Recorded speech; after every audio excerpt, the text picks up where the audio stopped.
Hello प्यारे बच्चों, स्वागत है आपका हमारे YouTube channel excellent can place में। आज हम प्रतिलोम त्रिकोणमितीय फलन की एक्सरसाइज 2.1 को सॉल्व करेंगे। उससे पहले हम ये समझेंगे कि प्रतिलोम त्रिकोणमितीय फलन है क्या। अभी तक आपने जो पिछली कक्षाओं में जो पढ़ा था वो केवल त्रिकोणमिति पढ़ी थी, और फर्स्ट ईयर में आपने एक संबंध फलन पढ़ा था, और अब इसमें क्या लगा दिया है, प्रतिलोम लगा दिया है। क्या लगा दिया है? प्रतिलोम। प्रतिलोम को अंग्रेजी में क्या बोलेंगे? इनवर्स। तो ये प्रतिलोम त्रिकोणमितीय फलन है क्या, इसका पहले कॉन्सेप्ट समझेंगे और उसके बाद हम प्रश्नावली 2.1 को सॉल्व करेंगे। तो जैसा कि आपको पिछली वीडियो में बताया था, पिछली वीडियो में आपको इससे संबंधित सारे फार्मूले लिखाए थे और एक पॉइंट आपको बताया था कि किसी फलन का प्रतिलोम तभी संभव है जब वह एकेकी व आच्छादी होगा। जब वो क्या होगा? एकेकी व आच्छादी होगा। तो क्या हो जाएगा?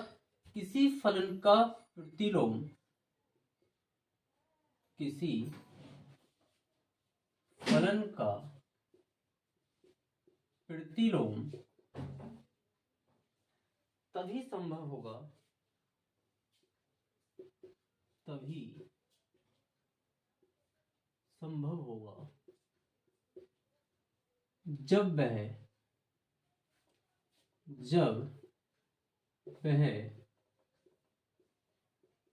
एकेकी व आच्छादी हो। एकेकी व आच्छादी हो। किसी फलन का प्रतिलोम तभी संभव होगा जब वह एकेकी व आच्छादी हो। तो यहाँ पर एकेकी क्या होगा और आच्छादी क्या होगा, इसको हम समझेंगे। तो एकेकी का मतलब क्या होता है? जैसे आपने समुच्चय पढ़े थे, समुच्चय में अगर किसी एक समुच्चय का कि प्रत्येक अवयव का संबंध दूसरे समुच्चय से हो तो वो वहां क्या होता है? एकेकी कहलाता है। जैसे सपोज मान लीजिए, इसको हम समझेंगे। हमने कि दो समुच्चय लिए जिसमें एक संबंध है, इसमें जो आपने ए बी सी डी लिया, 1 2 3 4 5 लिया। तो यहां से हम ये देखेंगे कि सपोज मान लो कि इस ए का संबंध 1 से भी है और 2 से भी है, बी का संबंध 3 से है, 4 का संबंध, सी का संबंध किससे है? 4 से है। तो यहां पर हम इसको को जो दर्शाएंगे वो किस प्रकार से दर्शाएंगे? जो आर होगा इसको जो हम दर्शाएंगे, जैसे इसका संबंध जो है ए का जो है किससे? 1 से भी है, ए का किससे? 2 से भी है, बी का संबंध 3 से है और सी का संबंध किससे है? 4 से है। तो यहां पर जो आएगा निकल के क्या आएगा? a,1 एक तो ये मिलेगा, a,2 ये मिलेगा, v,3 ये मिलेगा और सी का सबका संबंध किससे? 4 से है, तो c,4 ये मिलेगा। तो लेकिन क्या ये फलन है? बात ये आती है, यहां पर जो फलन दे रखा है क्या ये फलन है? ये संबंध तो दर्शा रहा है, ए का 1 से है, ए का 2 से भी है, वी का 3 से है, सी का 4 से है और डी का किससे? 5 से है। तो क्या ये फलन है? दूसरा हम लेते हैं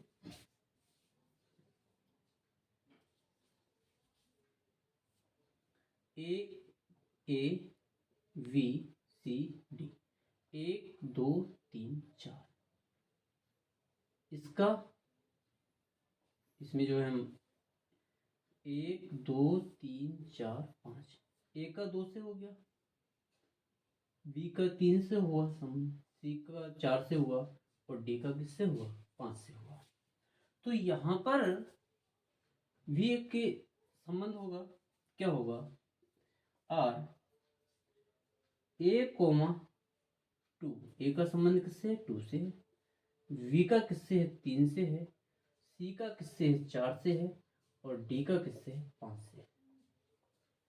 डी का किससे है 5 से। तो बात ये आती है कि क्या ये फलन है या फिर ये फलन है। तो ये संबंध तो था सारा है, लेकिन ये फलन नहीं है। फलन तभी होगा जब इसके प्रत्येक अवयव का संबंध इधर होगा, क्योंकि यहाँ पर एक क्या है खाली है, मतलब जो डी है इसका किसी से कोई संबंध नहीं है, इसलिए ये जो है फलन भी नहीं होगा। यहाँ पर एक का संबंध 2 से है, वी का संबंध 3 से है, डी सी का संबंध 4 से है और डी का संबंध किससे है 5 से है। तो यहाँ पर क्या होगा, ये फलन है, ये क्या है फलन को रिप्रेजेंट कर रहा है। क्यों? क्योंकि इस पहले वाले कोष्ठक का प्रत्येक अवयव का संबंध किससे है दूसरे कोष्ठक से है। तो यहाँ पर हम ये लिख सकते हैं कि ये जो है यहाँ फलन नहीं है, ये क्या है फलन नहीं है, और ये जो है वो फलन है, फलन है। ये वाला फलन नहीं है और ये क्या फंक्शन को रिप्रेजेंट कर रहा है, ये फंक्शन को रिप्रेजेंट नहीं कर रहा है। क्यों नहीं कर रहा है? क्योंकि यहां से जैसे सपोज इसको हम एक फैमिली के उससे लेते हैं, जैसे यहां पर ये है माता को रिप्रेजेंट कर रहा है ABCD, और ये जो है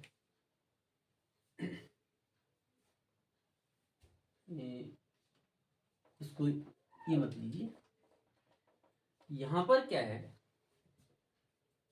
कि ये जो A है किसी इधर जो है ये बच्चों को रिप्रेजेंट कर रहा है, अगर इधर ये माता को रिप्रेजेंट कर रहा है, तो यहाँ पर किसी भी बच्चे की 2 माँ नहीं हो सकती, ये पॉसिबल नहीं। या कोई बच्चा ऐसा नहीं होगा जो बिना माँ बाप का हो, इसकी भी कोई ना कोई माँ होगी जो कि इधर इसको संबंध नहीं दर्शा रहा है। तो किसी बच्चे की 2 माँ नहीं हो सकती और कोई बच्चा बिना माँ का नहीं हो सकता, तो इसलिए ये फंक्शन क्या है फलन नहीं है। जबकि यहाँ पर प्रत्येक का संबंध किससे एक दूसरे से है, तो ये क्या हमारा फलन है। इसमें एक और लेते हैं आप,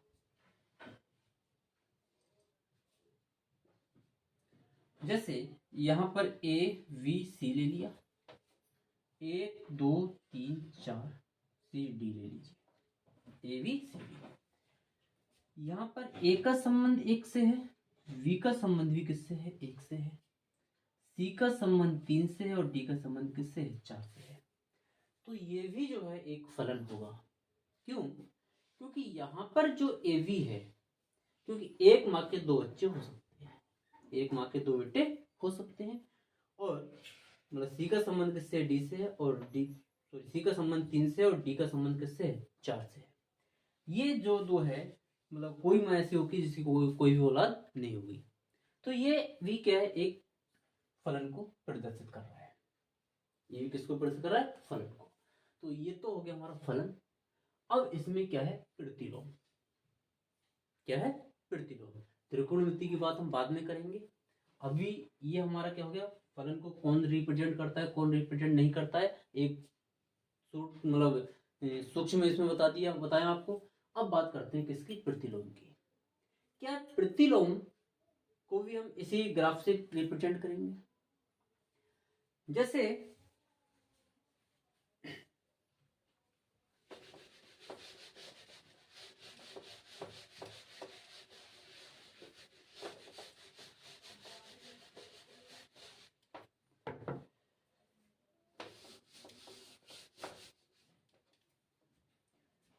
हमने यहाँ पर एक ये लिया और एक ही लिया, A B C D, 1 2 3 4, ये किसको एक फंक्शन को फलन को रिप्रेजेंट कर रहा है, किसको फलन को रिप्रेजेंट कर रहा है। सपोज यहाँ मान लीजिए A का संबंध किससे है 2 से है, V का संबंध 1 से है, C का संबंध 4 से और D का संबंध किससे 3 से है। इसको हमने मान लिया F1 और इसको मान लिया हमने, इसको x मान लीजिए, इसको y मान लीजिए, x मान लो, इसको क्या मान लो y मान लो, इसको हमने x मान लिया, इसको हमने y मान लिया। अब इसका उल्टा करते हैं, y को क्या लेते हैं हम पहले लेते हैं और x को क्या लेते हैं बाद में लेते हैं। y पहले लिया, x हमने बाद में लिया। तो यहाँ से जो फंक्शन होगा वो किस प्रकार से होगा, 1 2 3 4 a b c d। तो यहाँ से अगर इसका जो संबंध पहले आ रहा था, अगर विपरीत दिशा में अगर लेंगे तो अगर वही संबंध आएगा तो वो क्या कहलाता है, इसका प्रतिलोम कहलाता है। जैसे 1 का संबंध किससे था, v से था। 1 का संबंध किससे था, v से था। a का संबंध किससे था, 2 से था। तो a का संबंध किससे ले लिया, 2 से ले लिया। c का संबंध किससे था, 4 से था। तो c का संबंध 4 से ले लिया। और d का संबंध किससे था, 3 से था। तो d का संबंध हमने किससे ले लिया, 3 से ले लिया। किससे लिया, 3 से। तो अगर ये हमारा क्या होगा, f होगा, तो यहाँ पर जो कहलाएगा ये हमारा f इनवर्स कहलाएगा। क्या कहलाएगा, f इनवर्स। तो अगर पहले वाला जो हमारा ये फंक्शन है अगर दूसरे से जिस तरह से रिप्रेजेंट करेगा, अब दूसरा वाला भी पहले से उसी प्रकार से अगर रिप्रेजेंट करता है तो ये हमारा क्या कहलाता है, प्रतिलोम कहलाता है। तो ये क्या कहलाता है, हमारा प्रतिलोम कहलाता है। तो ये सूक्ष्म भाषा में आपको बताया। अब बात करते हैं त्रिकोणमितीय की। उससे पहले एकेकी को समझ लीजिए। एकेकी क्या है, अगर पहले फंक्शन के प्रत्येक अवयव का संबंध दूसरे अवयव के प्रत्येक अवयव मतलब दूसरे फंक्शन के प्रत्येक अवयव से हो तो वो क्या कहलाता है, एकेकी कहलाता है। क्या कहलाता है, एकेकी। मतलब हम ये कह सकते हैं एकेकी में कि हमें जो है मान केवल एक ही मिलेगा। क्या मिलेगा, मतलब अद्वितीय हल मिलेगा। अद्वितीय का मतलब क्या हो गया, एक ही हल मिलेगा, कोई इसके दो हल नहीं होंगे। तो वो क्या कहलाता है, एकेकी कहलाता है। आच्छादी की बात हम बाद में करेंगे। तो यहाँ पर अब बात आती है कि इसमें त्रिकोणमितीय को हम प्रतिलोम में कैसे बदलेंगे। तो क्या जैसे हमारा sin x है, cos x है, tan x है, क्या ये एक एक ही आच्छादी हैं? क्या लेंगे, क्या sin x, cos x और tan x एक एक ही आच्छादी हैं? क्योंकि प्रतिलोम तो तभी संभव है जब ये एक एक ही आच्छादी होंगे। तो एक क्या है, क्या sin x, cos x, tan x, sin x, cos x, tan x एक एक ही व आच्छादी हैं? एक एक ही व आच्छादी हैं। तो इसका हम निकालते हैं। sin x, cos x, tan x क्या एक एक ही व आच्छादी हैं? तो इसके लिए हम sin x को लेते हैं पहले। fx बराबर कितना है, sin x। इसको हम ग्राफ से लेंगे। sin x का ग्राफ आप सब लोग जानते होंगे। sin x का ग्राफ कैसा जाता है, ये हमारा क्या हो गया, x अक्ष हो गया, और ये क्या हो गया, हमारा y अक्ष हो गया। ये हमारा x अक्ष हो गया, ये हमारा y अक्ष हो गया। इधर हमारा x डैश होता है, इधर हमारा y डैश होता है, और ये हमारा क्या हो गया, मिड पॉइंट हो गया। तो sin x का ग्राफ जाता है वो कैसे आता है, वो ऐसे सांप की तरह लहरा कर जाता है, ये इस तरह से जाता है। ये sin x का ग्राफ कुछ इस प्रकार से जाता है। यहाँ पर जो अब इसका जो साइन का जो मान होता है, साइन का जो मान होता है, मतलब यहाँ जो होगा फंक्शन जो होगा वो r से r में बिलोंग्स करेगा। r से r में, r रियल नंबर है और ये r क्या है, रेडियन। मतलब ये कोण होगा और ये इसका क्या होगा, रेंज होगी। रेंज और रेडियन, एक r जो है उसे कोण को रिप्रेजेंट करेगा रेडियन में, और एक कोण इसका इसको रेंज को रिप्रेजेंट करेगा, अर्थात परिसर को रिप्रेजेंट करेगा। तो यहाँ पर ये कोण हमारा 0 होगा। यहाँ पर जो कोण होगा वो कितना होगा, π/2 होगा। यहाँ कितना होगा, पाई होगा, और यहाँ कितना होगा, 3π/2 होगा। यहाँ पर कितना हो जाएगा, 2π। ठीक इसी प्रकार से इधर कितना हो जाएगा, माइनस का π/2 होगा। यहाँ कितना हो जाएगा, पाई होगा। यहाँ कितना हो जाएगा, माइनस का 3π/2 होगा, और यहाँ कितना होगा, माइनस का 2π होगा। इसका जो मान होता है -1 से लेके +1 से लेके -1 के बीच होता है। +1 से लेके -1 के बीच होता है। कहाँ से, +1 से लेके -1 के बीच होता है। तो अब +1 का मान हमें कहाँ मिलेगा, यहाँ पर मिलेगा, और -1 कहाँ मिलेगा, हमें यहाँ मिल जाएगा, ये वाला, ये -1 मिल जाएगा, ये -1 मिल जाएगा। तो साइन का जो रेंज होगी, परिसर होगा, वो -1 से लेके +1 के बीच होगा, -1 से लेके +1 के बीच होगा। तो जब परिसर इसका ये होगा तो प्रांत क्या होगा, इसका प्रांत क्या होगा। तो हमें प्रांत निकालना है कितना होगा, क्योंकि सारा खेल जो है वो परिसर और प्रांत का ही रहेगा। किसमें, प्रतिलोम त्रिकोणमितीय फलन में। प्रतिलोम त्रिकोणमितीय फलन में सारा खेल जो रहेगा वो परिसर और प्रांत का ही रहेगा। तो अगर ये परिसर इसके सह प्रांत के अगर बराबर आता है तो ये एक एक ही बार छादी होगा, अन्यथा ये एक एक की और छादी नहीं होगा। तो सबसे पहले जो इसका परिसर हो गया वो -1 से लेके +1 के बीच हो गया। अब इसका प्रांत देखेंगे क्या होगा, क्या निकालेंगे, इसका प्रांत निकालेंगे कितना होगा। तो उसके लिए अब हमें देखना है कि क्या ये एक एक ही है, क्या जो sin x का ये जो ग्राफ बना क्या ये एक एक ही है। तो ये इसको एक एक ही का परीक्षण करने के लिए हम क्या करेंगे, इस x अक्ष के समांतर एक रेखा खींचेंगे, रेखा खींचेंगे। जब इस एक्सिस के समांतर को रेखा खींचेंगे तो ये अगर ये रेखा इसको एक ही बिंदु पर काटती है, कितने बिंदु पर, एक ही बिंदु पर काटती है, तो ये क्या होगा, हमारा एक एक ही होगा। और अगर ये एक से अधिक बिंदु पर काटती है तो ये क्या होगा, बहु एक एक ही होगा। तो अब हम देखेंगे ये जो रेखा है इसको, ग्राफ को यहां भी काट रही है, ये इसको यहां भी काट रही है, ये इसको यहां भी काट रही है, ये इसको यहां भी काट रही है। इसको अब जब हम आगे बढ़ा देंगे तो इसको ये यहां भी काटेगी। तो ये तो ऐसे बहुत सारे बिंदु पर काटेगी। तो क्या है, ये हमारा कैसा होगा, बहुएकेकी हो गया। ये क्या हुआ, बहुएकेकी में हुआ। तो इसका मतलब क्या है कि sin x क्या एकेकी नहीं होगा। तो अब इसका हम परीक्षण करेंगे कि ये एकेकी किस अवस्था में होगा। एकेकी तभी होगा जब ये जो ये रेखा है हॉरिजॉन्टल, ये हमें एक ही बिंदु पर प्रतिच्छेद करे। किस पर प्रतिच्छेद करे, ये एक ही बिंदु पर काटे, तभी ये क्या होगा, हमारा एकेकी होगा। तो उसके लिए अब यहां पर अगर हम इसके प्रांत की बात करें तो प्रांत क्या होगा, इधर इन्फिनिटी चला जाएगा, इधर भी ये इन्फिनिटी तक चला जाएगा, क्योंकि ये तो लगातार ऐसी ग्राफ चलता रहेगा आगे तक।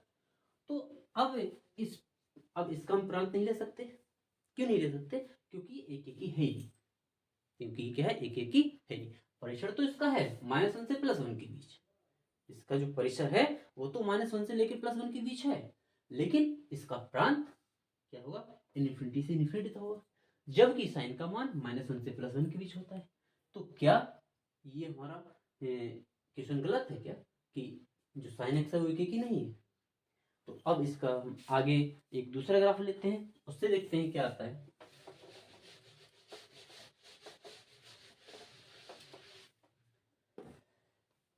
अब हमने यहाँ पर x एक्सिस लिया, y एक्सिस लिया, और ये हमने x एक्सिस, ये हमारा y एक्सिस हो गया, ये हमारा y डैश एक्सिस हो गया। अब हमने केवल कहाँ से लिया, -π से लेके +π तक लेंगे। तो यहाँ पे 0 होगा, +π तक हमारा ये हुआ, और -π तक हमारा ये हुआ। साइन का जो परिसर होता है वो -1 से लेके +1 तक होता है। यहाँ जो कोण बनेगा वो π/2 बनेगा। यहाँ कितना होगा, पाई होगा। यहाँ कितना होगा, माइनस का π/2 होगा, और यहाँ कितना होगा, पाई होगा। अब हमें देखना है कि क्या इस पर -π से लेके +π तक अगर हम इसका प्रांत माने तो क्या ये एक एक ही होगा। अगर हम इसका -π से लेके +π तक माने तो क्या ये एक एक ही होगा। तो इसके लिए हम क्या करेंगे, इसके x अक्ष के हॉरिजॉन्टल एक रेखा खींचेंगे। अब ये देखेंगे कि क्या ये कितने बिंदु पर प्रतिच्छेद कर रहा है। एक तो इसने यहाँ प्रतिच्छेद किया, और एक इसने यहाँ प्रतिच्छेद किया। तो अब भी ये कितने बिंदुओं पर प्रतिच्छेद कर रहा है, 2 पर। कितने पर प्रतिच्छेद कर रहा है, 2 बिंदुओं पर प्रतिच्छेद कर रहा है। तो क्या ये एक एक ही है, नहीं।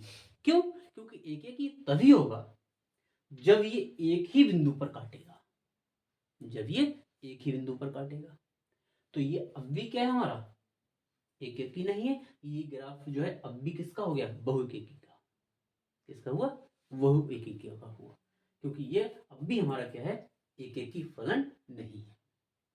अब एक एक ही कब होगा, एक एक ही कब होगा, तो उसके लिए जो प्रांत निकल कर आएगा, क्या आएगा,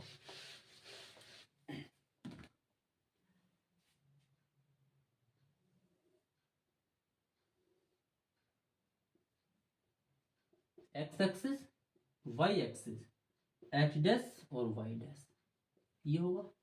यहां पर हमारा मिड पॉइंट होगा। अब यहां तक जो लेंगे वो आएगा पाई बाई 2, और यहां कितना होगा, माइनस का पाई बाई 2। साइन का जो मान होता है वो इसका जो परिसर होता है वो कितना होता है, -1 से लेके +1 के बीच होता है। कितना होता है, -1 से लेके +1 के बीच होता है। इसका साइन एक्स का। तो यहाँ पे क्या होगा हमारा, -1 हो जाएगा, और यहाँ पर क्या हो जाएगा, +1 हो जाएगा। अब इसका जो ग्राफ आएगा वो यहाँ से आएगा, ये पाई बाई 2 पर पाई बाई 2 से लेंगे तो इस प्रकार से आएगा।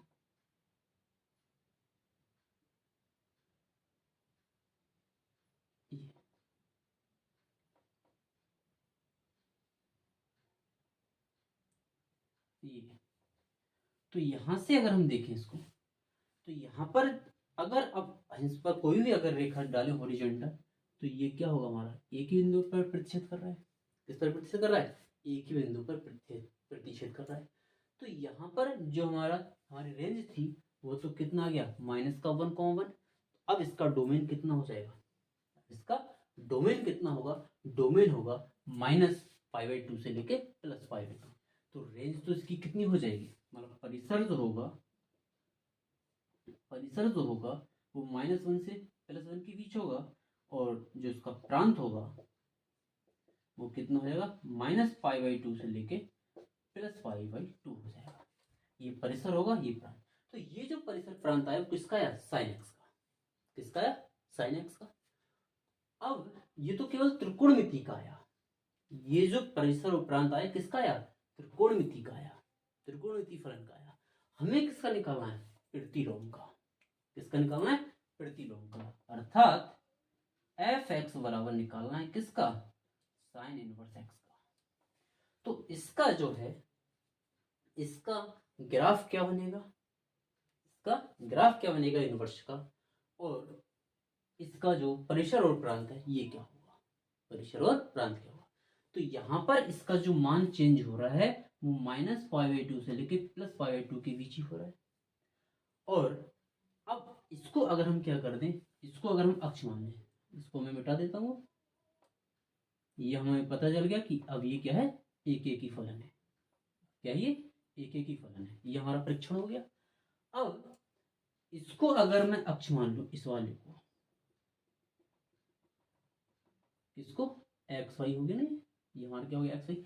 इसको अक्ष मानकर इसको अगर हम इस अक्ष को क्या कर दें, घुमा दें, इसको क्या कर दें, हम घुमा दें। तो जब इसको हम घुमाएंगे तो हमें जो ग्राफ मिलेगा वो किस प्रकार का मिलेगा, ग्राफ मिलेगा वो किस प्रकार का मिलेगा। ये हमारा वाई एक्सिस हो गया, ये हमारा एक्स एक्सिस हो गया, ये एक्स डैश हो गया, और ये हमारा वाई डैश हो गया। तो इसको जब हम घुमाएंगे तो ये वाली आकृति हमारी किधर है, इधर है। कैसे आएगा, अब हमारा जो ग्राफ बनेगा वो किस प्रकार से बनेगा, ग्राफ जो बनेगा वो हमारा इस प्रकार से आएगा, ये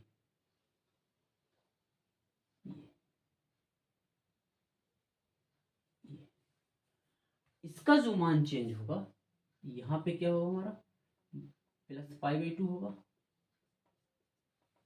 +π/2 होगा, और इधर क्या होगा हमारा, -π/2 होगा, +π/2 और -π/2। अर्थात यहाँ पर जो मान हमें मिलेगा वो -1 मिलेगा, और इधर कितना मिलेगा, +1 मिलेगा। ये जो हो जाएगा वो π/2 हो जाएगा, और यहाँ क्या हो जाएगा, -π/2 होगा। +5/2 और -5/2, और इसका जो मान हमारा चेंज होगा वो -1 से लेके +1, मतलब इतने ही बीच में जो भी कुछ होगा वो इतने ही बीच में होगा। तो ये जो ग्राफ था हमारा, ये वाली जो कंडीशन निकल कर आई थी वो आई थी y बराबर sin x की। किसकी आई थी? y बराबर sin x की। और यहाँ जो कंडीशन आएगी निकल के वो आएगी y बराबर sin इनवर्स x की। किसकी आएगी? y बराबर sin इनवर्स x की। अब यहाँ का जो मान हमारा चेंज हो रहा है, ये वाला, ये जो मान हमारा चेंज हो रहा है वो किस में हो रहा है चेंज?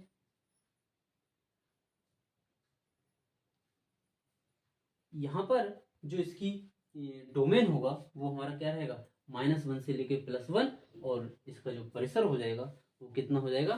सॉरी, परिसर कितना होगा? -1 से लेके +1 के बीच, और जो प्रांत हो जाएगा डोमेन वो -π/2 से लेके +π/2 के बीच हो जाएगा।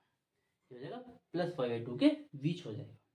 तो यहाँ से ये ग्राफ हमको समझ में आए होंगे।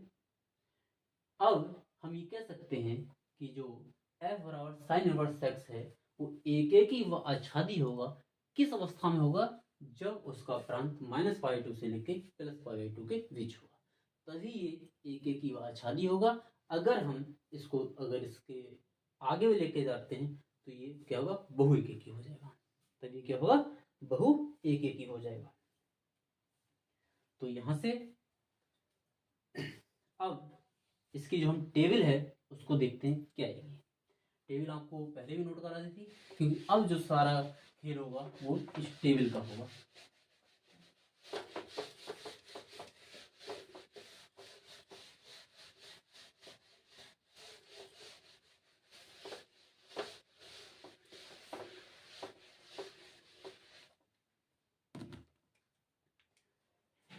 कराया कि जब y बराबर sin x था, जब y बराबर sin x था तो हमारा परिसर जो था वो -1 से लेके +1 के बीच था, और प्रांत क्या आया था? -π/2 से लेके +π/2 के बीच आया था। लेकिन जब हम y बराबर कितना लेंगे? sin इनवर्स x लेंगे, तो हमारा जो परिसर था वो -π/2 से लेके +π/2 तक था, क्योंकि इसी के बीच में वैल्यू एक्सचेंज होंगी। और जो हमारा प्रांत था वो -1 से लेके +1 के बीच था। ये दोनों में अंतर रहेगा, इनवर्स वाले में और साइन एक्स वाले में।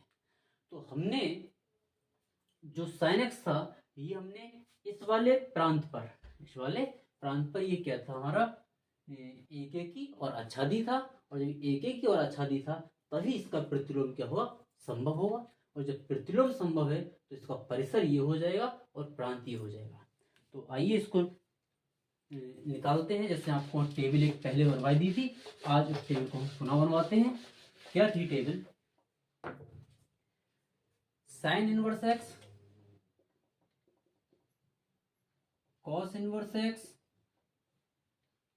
Ten inverse x, cot inverse x,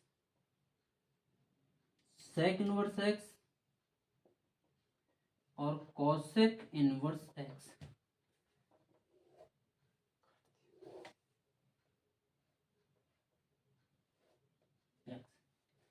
इसका जो प्रांत होगा, प्रांत क्या होगा और इसका परिसर क्या होगा? प्रांत को अंग्रेजी में डोमेन कहते हैं और इसको अंग्रेजी में रेंज कहते हैं।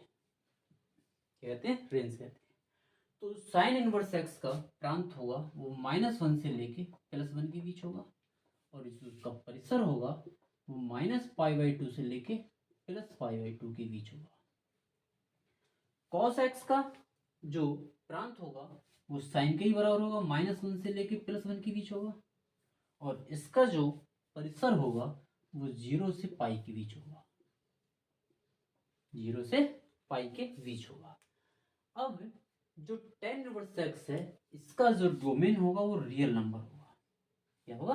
रियल नंबर होगा, और जो परिसर होगा वो -π/2 से लेके +π/2 के बीच होगा।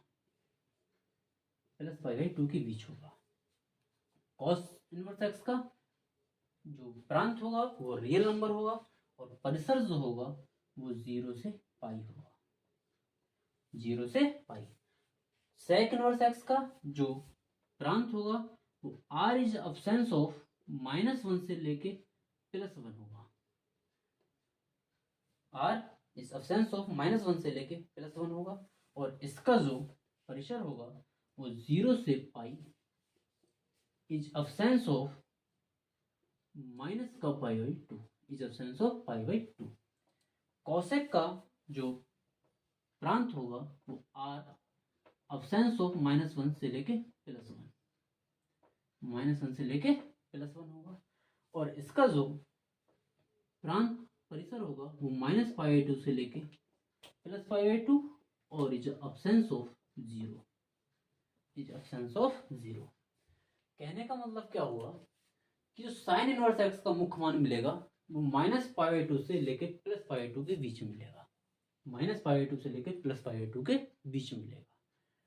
कॉसेक इनवर्स एक्स का जो मुख्य मान होगा वो 0 से पाई के बीच होगा। और इसमें जो बड़ी ब्रैकेट है इसका मतलब क्या होता है कि इसमें ये वैल्यू शामिल है, इंक्लूड है, ये वैल्यू क्या है इसमें शामिल है। और इसमें भी 0 से लेके पाई तक क्या है शामिल है। जो tan इनवर्स एक्स का परिसर होगा वो -π/2 से लेके π/2 के बीच होगा, जबकि छोटी ब्रैकेट क्या प्रदर्शित करती है कि -π/2 और π/2 ये शामिल नहीं होंगे इसके मुख्य मानों में, इसके बीच में होगा। कॉट इनवर्स एक्स का जो परिसर है वो 0 से लेके पाई है, अर्थात इसके बीच में मान होगा, 0 और पाई शामिल नहीं होंगे। सेक इनवर्स एक्स में 0 से पाई तक होगा, मतलब 0 भी शामिल है, पाई शामिल है, लेकिन π/2 शामिल नहीं होगा। इसका मतलब क्या है, 0 से लेकर pi is absence of π/2। Cosec inverse X में -π/2 से लेकर +π/2 मतलब दोनों शामिल होंगे, लेकिन इसमें 0 शामिल नहीं होगा। तो आइए इसके कुछ उदाहरण सोल्व करते हैं। क्या है,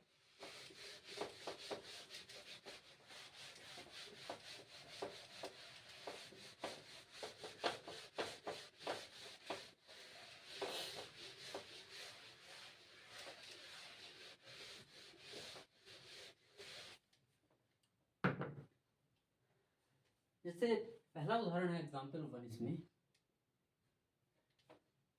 साइन इनवर्स 1/√2, साइन इनवर्स 1/√2 का मुख्य मान हमें बताना है, मुख्य मान बताना है। तो यहाँ पर मान लेंगे, माना साइन इनवर्स 1/√2, इसको मान लेंगे y। तो साइन y बराबर कितना हो जाएगा, 1/√2। और 1/√2 किसका मान होता है, साइन π/4 का होता है। तो y बराबर कितना हो जाएगा, π/4, क्योंकि दोनों की कंपेयर कर दी तो y बराबर कितना हो, π/4। और y बराबर कितना माना था हमने, साइन इनवर्स 1/√2 बराबर कितना हो, π/4। मतलब इसका जो मुख्य मान है वो π/4 मिला। अब क्या ये वैल्यू हमारी सही है, क्या ये मुख्य मान सही है? तो यहां से हमें ये देखना है कि क्या ये -π/2 से लेके +π/2 को बिलोंग्स कर रहा है, इसके बीच में है, तो इसके बीच में है, तो ये इसको क्या बिलोंग्स कर रहा है। ये क्या है, हमारा साइन इनवर्स एक्स का परिसर है, साइन इनवर्स एक्स का परिसर है, कितना होता है, -π/2 से लेके +π/2 तक होता है। तो ये जो मान है ये वाला, ये इसको क्या कर रहा है, बिलोंग्स कर रहा है। तो ये साइन इनवर्स 1/√2 का जो मुख्य मान होगा वो π/4 होगा। क्या होगा, π/4 हो जाएगा। अगला एग्जाम्पल नंबर 2,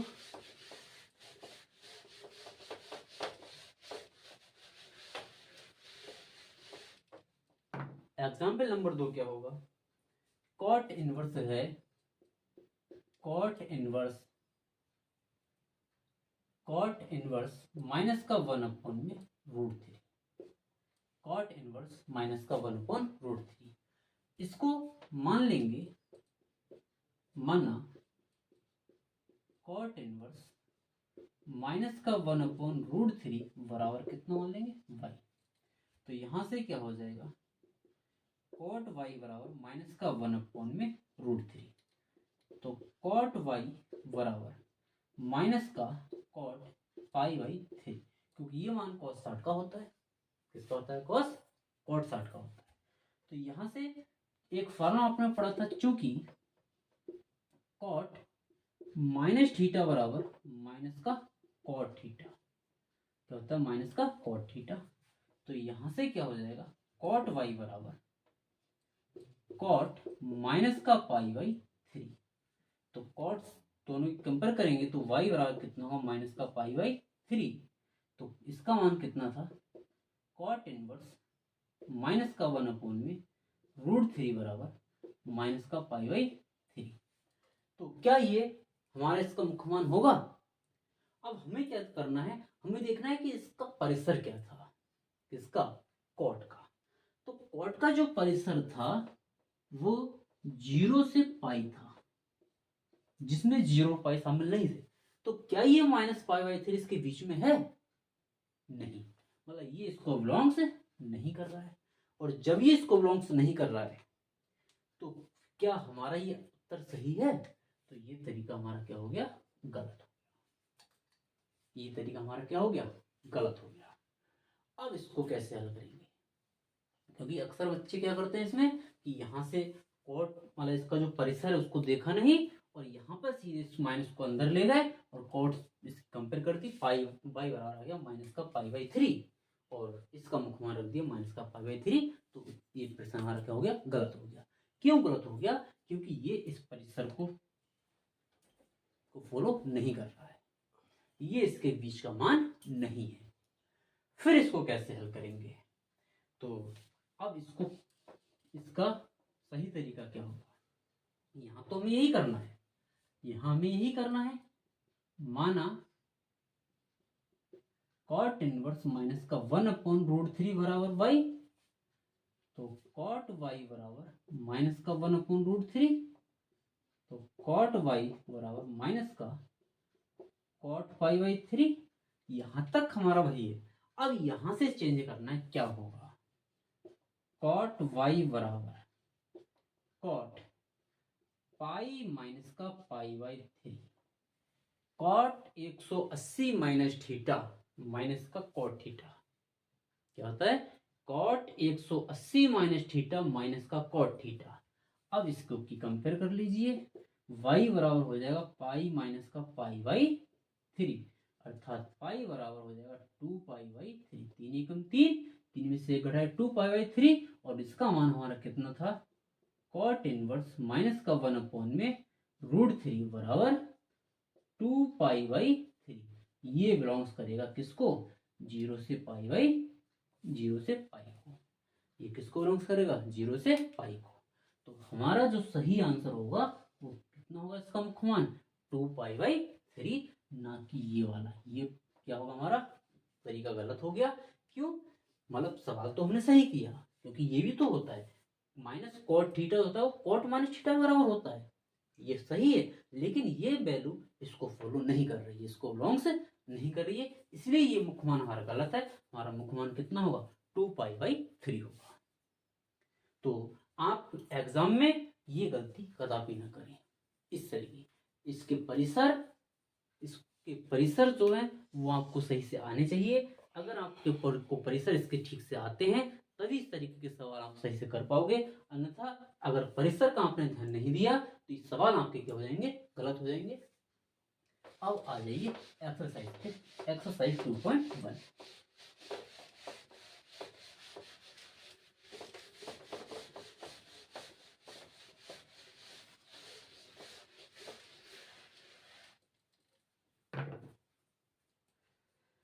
एक्सरसाइज 2.1 का पहला क्वेश्चन दिया है, साइन इनवर्स माइनस का 1/2, साइन इनवर्स माइनस का 1/2। क्या करेंगे, जैसे अभी हमने किया था, माना साइन इनवर्स माइनस का 1/2 इक्वल टू वाई, तो साइन वाई बराबर माइनस का 1/2, साइन वाई बराबर माइनस का 1/2 किसका मान होता है, साइन पाई बाई 6 का होता है। तो साइन वाई बराबर, अब जैसे पिछले वाले में हमने क्या किया था, उसमें हमने माइनस को अंदर नहीं लेके थे, लेकिन यहाँ माइनस को अंदर ले जा सकते हैं। साइन माइनस का पाई बाई 6, क्योंकि साइन माइनस थीटा माइनस का साइन थीटा होता है, तो वाई बराबर हो जाएगा माइनस का पाई बाई 6 और y बराबर कितना माना था, साइन इनवर्स माइनस का 1/2 बराबर माइनस का π/6 बिलोंग्स करेगा किसको, -π/2 से लेके π/2 को। तो ये हमारा किसका मुख्य मान हो जाएगा, क्योंकि ये वैल्यू इसके बीच में आएगी, ये वैल्यू इसके बीच में आएगी। तो यहाँ पर साइन इनवर्स -π/2 का जो मुख्य मान होगा वो माइनस का π/6 हो जाएगा।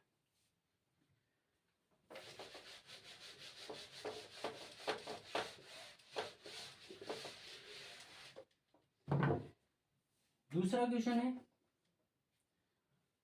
cos इनवर्स √3/2, cos इनवर्स √3/2 इसका मुख्य मान क्या होगा, तो मान लेंगे, माना cos इनवर्स √3/2 बराबर y, तो cos y बराबर √3/2, cos y बराबर √3/2 का मान किसका होता है, cos 30 का, cos 30 का।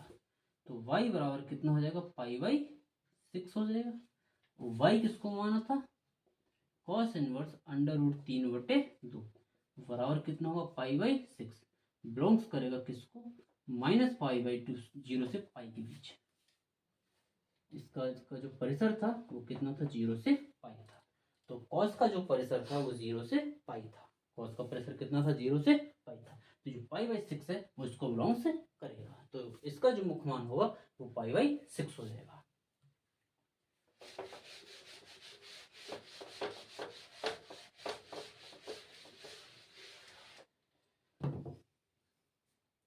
नेक्स्ट क्वेश्चन है cosec inverse 2, third number cosec inverse 2 मान लेंगे, माना cosec inverse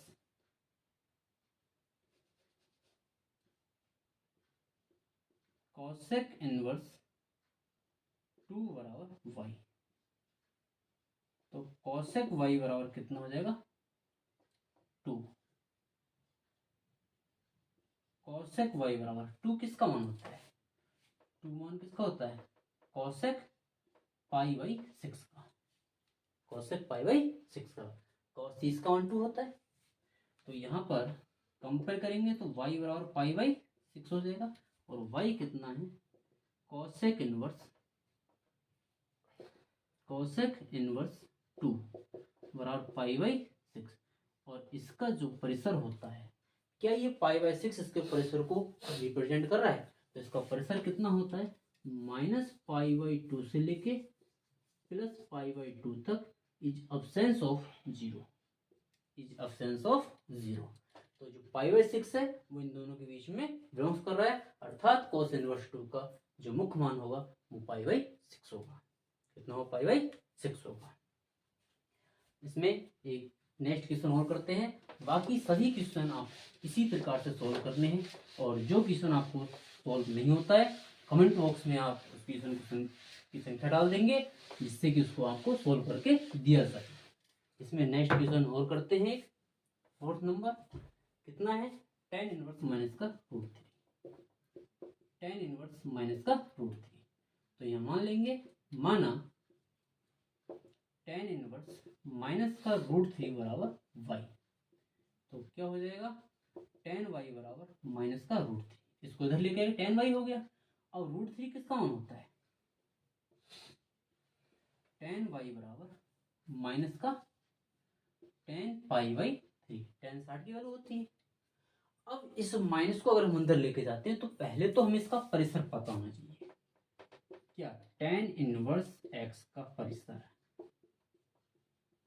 tan inverse x का परिसर कितना होता है, -π/2 से लेके +π/2 के बीच होता है, -π/2 से लेके +π/2 के बीच होता है। अगर इसको हम अंदर लेकर जाते हैं तो हमारा उसके बीच में बिलोंग करेगा, तो हम इसको सीधे सोल्व कर सकते हैं, tan माइनस का π/3, tan माइनस थीटा माइनस का tan थीटा होता है, tan से tan हमारा इसके दोनों की कंपेयर कर लेंगे तो माइनस का π/3 हो जाएगा, और y का मान कितना था, tan इनवर्स माइनस का √3 बराबर माइनस का π/3 बिलोंग्स करेगा किसको, -π/2 से लेके प्लस π/2 के बीच में, ये इसमें बिलोंग्स करेगा। तो जो -π/3 है वो इस दोनों के बीच में रहेगा, तो इसका मुख्य मान कितना हो जाएगा, माइनस का π/3 हो जाएगा। तो आगे आप ये आपको बिल्कुल तरीका आपको समझ में आ गया होगा। और अगर आपको किसी भी क्वेश्चन में, एक्सरसाइज की किसी भी क्वेश्चन में अगर आपको समस्या हो तो कमेंट बॉक्स में उस प्रश्न की संख्या लिख दीजिए, उस प्रश्न को लिख दीजिए जिससे आपको सॉल्व करके दिया सके। तो आई होप आज की वीडियो आपको पसंद आई होगी। आज हमने प्रतिलोम त्रिकोणमितीय फलन की एक्सरसाइज 2.1 को हल किया और इससे संबंधित जितने भी बेसिक कॉन्सेप्ट थे उसको हमने क्लियर किया। कल हम नेक्स्ट टॉपिक के साथ मिलते हैं। अगर आपको वीडियो पसंद आई हो तो वीडियो को लाइक कीजिए, चैनल को सब्सक्राइब कीजिए और अपने दोस्तों को शेयर